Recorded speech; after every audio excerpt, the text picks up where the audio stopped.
Doctora, te estamos molestando porque queremos conocer y yo decía y comenzaba, no sé si es una postura mía nada más, pero lamentablemente por algunas cuestiones, incluso las personas que de alguna forma ocuparon este cargo, para muchos hasta les restó preponderancia, pero tenemos que entender que en realidad la Defensoría del Pueblo cumple un papel muy importante. Me imagino que esto es también lo que a ustedes les motiva, ¿verdad? Sobre todo si vamos a hablar de los derechos humanos, que es uno de los factores que en líneas generales tienen que defender y representar en este caso. Es así, Marta. Efectivamente, yo llevo casi 20 años trabajando exclusivamente en el área de derechos humanos, Ujú. desde diferentes lugares, ¿verdad? Me tocó estar en el Ministerio Público, también estuve por el Ministerio de Relaciones Exteriores, en la Dirección de Derechos Humanos, justamente cuando allí se tramitaban casos muy importantes. Luego también como directora de Derechos Humanos en Fiscalía, con el caso de Ronnie Martí también, y de alguna u otra manera siempre involucrada en el sistema interamericano de derechos humanos y los casos contra Paraguay. También ejerce la docencia ya desde hace más de 12 años en las cátedras de derechos humanos de la Universidad Católica, la Escuela Judicial del Paraguay. Entonces, digamos que para mí los derechos humanos me siento como pez en el agua, ¿verdad? Y realmente lo hago por vocación, porque trabajar en derechos humanos es algo que definitivamente uno lo tiene que hacer por vocación y por amor, Claro. más que por un cargo O por una ambición particular, o ¿verdad? por una ambición o por un salario, ¿verdad? Ujú.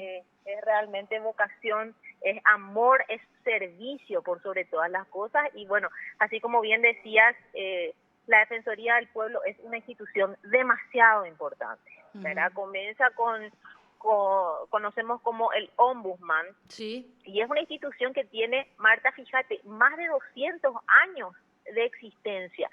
Esto se crea, el término ombudsman nace en Suecia y se instituye la Defensoría del Pueblo oficialmente en España, entonces ya hace más de 200 años. Ahora luego, obviamente, con el avenimiento de la ONU y de los derechos humanos a través de la Declaración Universal del 48, ahí es como que empieza lo que antes era una institución de control de las actividades administrativas, ya pasa a tener el componente de derechos humanos, ¿verdad? Cuando en el mundo entero, de manera globalizada, se empieza a hablar de derechos humanos a partir del 48.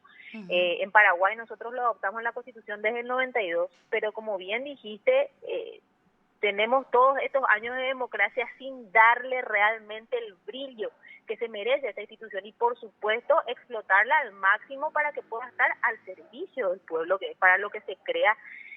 Si bien es importante esas funciones que vos mencionabas, la de servir como un canalizador para los trámites de indemnización de víctimas de la dictadura, para cuestiones que tengan que ver con la objeción de conciencia, etcétera, son realmente funciones accesorias. Aquí lo importante es ser la voz del pueblo, la voz de las personas que no tienen voz, Marta, que no tienen la posibilidad de acceder en igualdad de condiciones a la justicia, a los servicios sociales, a los servicios que el Estado debe garantizar, y llegar, no estar esperando, como dije ayer también a una colega tuya, yo no soy una mujer de escritorio, entonces no estar esperando que la persona se acerque, porque de hecho ya si se acerca es porque el Estado está fallando de alguna u otra manera y ya no está siendo garantizado ese derecho que esa persona cree que le ha sido conculcado. Entonces, poder estar de alguna manera representada en cada lugar de este país, ya utilizando la estructura del Estado existente, ¿verdad? A través de las casas de justicia que funcionan en las gobernaciones, en las municipalidades, en las cuales me tocó también cuando estuve en el Ministerio de Justicia trabajar en ese proyecto de Casas de Justicia, los móviles de Ciudad Mujer. Es decir, las instituciones del Estado tienen, digamos, desarrolladas acciones tendientes a poder contactar con el pueblo y utilizar esas mismas estructuras para poder dar, digamos, ese conocimiento que la gente hoy no tiene de cuáles son las funciones de la Defensoría del Pueblo. Por eso, doctora, yo incluso le decía, o sea, decía al comenzar el programa ya nada más. que lamentablemente de alguna forma esto perdió un tanto de trascendencia, ¿verdad? Porque si nos sentamos a evaluar, hubo escenas que realmente no trascendieron justamente en este marco. Si uno se sienta a evaluar fríamente, por ejemplo, el defensor del pueblo podría ser una figura clave para todo el sistema penitenciario en Paraguay hoy por hoy, ¿verdad? Porque esas personas que definitivamente ven violentados sus derechos fundamentales y que a todas luces no tienen acceso al sistema de justicia, como son muchas veces las personas que no tienen condena y que están en prisión hoy por hoy, que es una realidad de nuestro país. Entonces, de hecho, ustedes podrían, en base a la normativa que tenemos vigente, al organigrama, tener un papel o un desempeño preponderante en estas instancias, por ejemplo. Yo le comenté una nada más, pero obviamente que situaciones de injusticia se registran en muchísimas instancias dentro de la estructura general del Estado, ¿verdad? Así es, Marta, y vos estás mencionando ya digamos, lo que se ve, esa punta del iceberg que es el sistema penitenciario. Uno llega al sistema penitenciario cuando ya un montón de cosas previas han fallado. Uh-huh. Tenemos casos en los cuales estamos ante personas de extrema pobreza que han tenido que consumir, que son personas adictas a las drogas y que eso los ha llevado a cometer un delito o un crimen, ¿verdad? Entonces, mirando en retrospectiva ya tenemos un montón de falencias, ¿verdad? Tenemos personas, un alto porcentaje de personas analfabetas, un alto porcentaje de personas en extrema pobreza. Entonces, digamos, girando un poco la cabeza, vemos que hay un montón de problemas previos que sí se podrían solucionar, que se podría ocurran que la persona llegue a cometer un delito, ¿verdad? Entonces vemos solamente la punta del iceberg y si bien la Defensoría del Pueblo admite el sistema de quejas del caso por caso, que uno pueda llegar y decir, bueno, yo tuve este problema o no tuve la atención necesaria en esto, o existe este problema de retardo injustificado de justicia, o existe este otro problema de maltrato con en alguna institución, o aquí no me dan respuesta, o esto ha sucedido.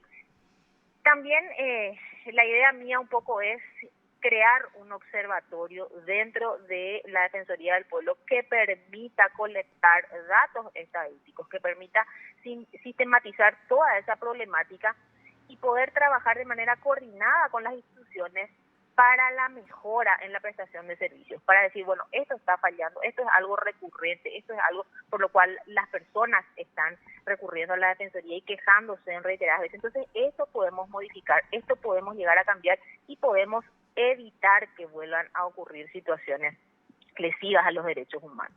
Entonces, es como un conector con las demás instituciones. Sí, pero porque hoy justamente eso es lo que no se nota, ¿verdad? De hecho que hay ya una conexión, incluso por ejemplo la Procuraduría tiene un ámbito totalmente aislado de gestión y actuación, por ejemplo, y cuando que parece que el objetivo y el ideal es el mismo, ¿verdad? Pero fíjate, Marta, el sistema de selección, de hecho, ya te da la talla de la importancia de esta institución, porque al ser electo por el Congreso Nacional, ¿verdad? De una propuesta por el Senado, pasa otra vez a diputados y es quien elige, ¿verdad? El defensor del pueblo es electo por personas que han sido electas y que están representando al pueblo. Sí. ¿Por qué? ¿Y esto por qué es importante, Marta? Porque aquí es donde realmente se tiene la independencia necesaria para ejercer ese rol, para poder criticar, para poder señalar, para poder generar informes y recomendaciones de que esto está mal y para proponer también soluciones, porque eso digamos es lo que se espera, ¿verdad? No solamente estar en la crítica y mirando lo mal que estamos, sino y que sea un cargo honorífico, totalmente honorífico, sino que sea coadyuvando con las instituciones, porque si el defensor del pueblo era electo, me estaba mencionando la Procuraduría, por ejemplo, por la cabeza del Poder Ejecutivo o como son los ministros, ¿verdad? Los secretarios de Estado, entonces digamos que no existe esa completa independencia de los poderes que tiene que tener la persona que ejerza el cargo de defensor público, que es fundamental para el rol que tiene que realizar. En definitiva, una de las propuestas sería para usted eso, y ahí entramos otra vez a analizar y tallar en materia presupuestaria. Me imagino que la institución ha de tener también un sinfín de déficit, ¿verdad? Incluso a nivel edilicio, cómo estará funcionando. Esto es un poco complejo si uno está afuera, conocer, ¿verdad? Me imagino. Es una institución, bueno, eso ya tenemos realmente hoy en día al alcance de la mano con lo que son los datos abiertos. ¿Verdad? Uno Sí. ingresa y ya puede tener esos datos abiertos de todas las instituciones del Estado y efectivamente la Defensoría del Pueblo es una institución con un bajísimo presupuesto. Ujú. Y el bajo presupuesto ya denota la poca importancia que se le ha dado a la institución, ¿verdad? Porque tampoco, digamos, que ha demostrado a lo largo de todos estos años lo útil que puede llegar a ser, ¿verdad? Lo importante y lo trascendental que puede ser para cambios duraderos en materia de derechos humanos. Entonces, eso es algo por lo que hay que pelear, pero por supuesto, primero con un excelente plan de trabajo bien calendarizado y mostrando todo lo que se puede explotar desde ese lugar para poder también pelear por un mejor presupuesto que permita llevar adelante las acciones.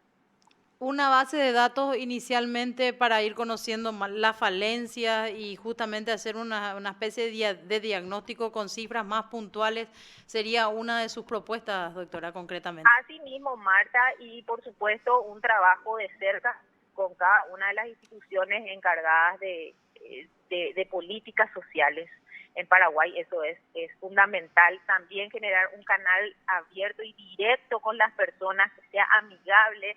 Como te decía, la página web de la Defensoría hoy ofrece formularios que uno puede llenar, pero para eso uno tiene que tener una alfabetización de Internet, uno tiene que tener acceso a Internet, que es algo que no todos los ciudadanos en Paraguay cuentan, ¿verdad? De repente no todo el mundo tiene la posibilidad de acceder a Internet y si accede, tampoco tiene, digamos, el conocimiento de qué es lo que puede pedirle a la Defensoría.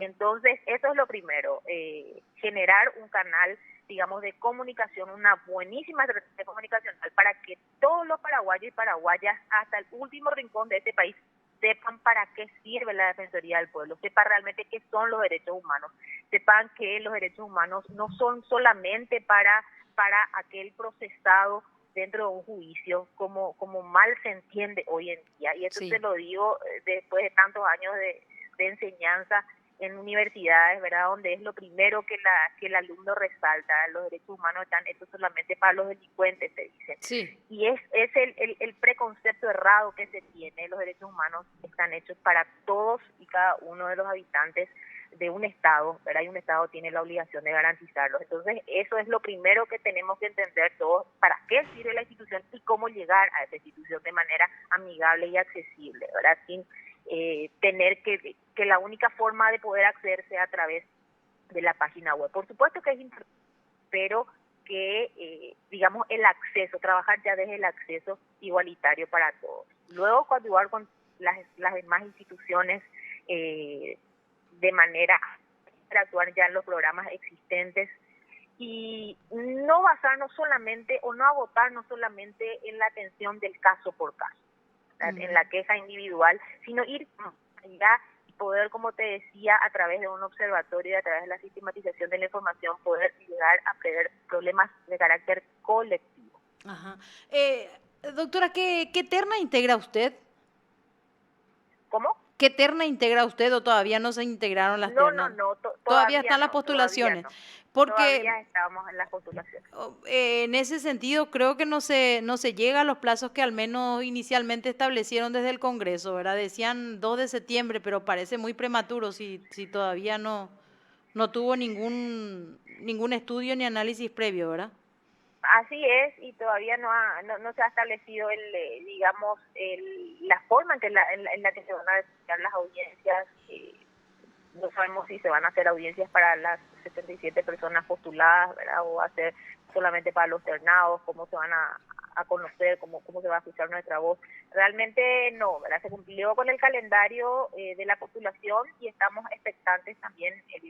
El cargo de Contralor y Subcontralor también es otro cargo que se tiene que tratar, ¿verdad? Ajá. Entonces, Y están claro, en ya forma tratamiento estos parte 4 incluso, cargos. Sí. ya forma parte de acuerdos y negociaciones políticas que están por encima incluso de todo lo que uno con su trayectoria pueda pretender, ¿verdad? Para llegar a ocupar el cargo. O sea, Y dependemos esperamos estrictamente realmente del termómetro de la política. y esperamos realmente que que se le dé la importancia a este cargo y, como te digo, para que realmente se pueda quitarle el brillo a la Defensoría del Pueblo y para que todos los paraguayos y paraguayas se sientan representados. El cargo tiene que ser definitivamente ejercido por una persona absolutamente capacitada en materia de derechos. ¿Nos puede recordar básicamente así algunos requisitos que son exigencia para ocupar el cargo, doctora? Bueno, y los requisitos están establecidos en la Constitución Nacional. Sí. Tener 25 años de edad, Ajá. No contar con antecedentes penales, ¿verdad? Policiales, no realizar ninguna actividad. Ajá.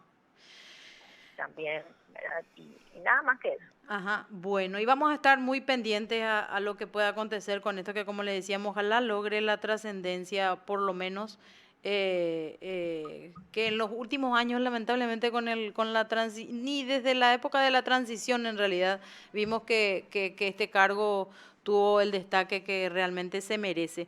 Básicamente, para usted sería como el corolario de toda su lucha y su carrera en pos de la defensa de los derechos humanos.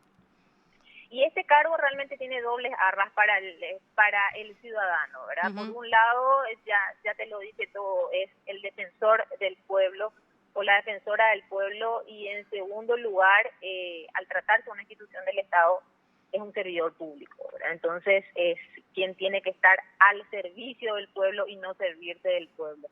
Eso es fundamental, así que sí, realmente después de tantos años de servicio público sería como el corolario de mi carrera, pero como te digo, es algo que más allá de ocupar un cargo, de percibir un salario, es algo que se tiene que hacer por amor, por convicción y por esa vocación de servicio que uno tiene que tener definitivamente, porque no es un trabajo de escritorio, es un trabajo para tener contacto con todos y cada uno de los paraguayos.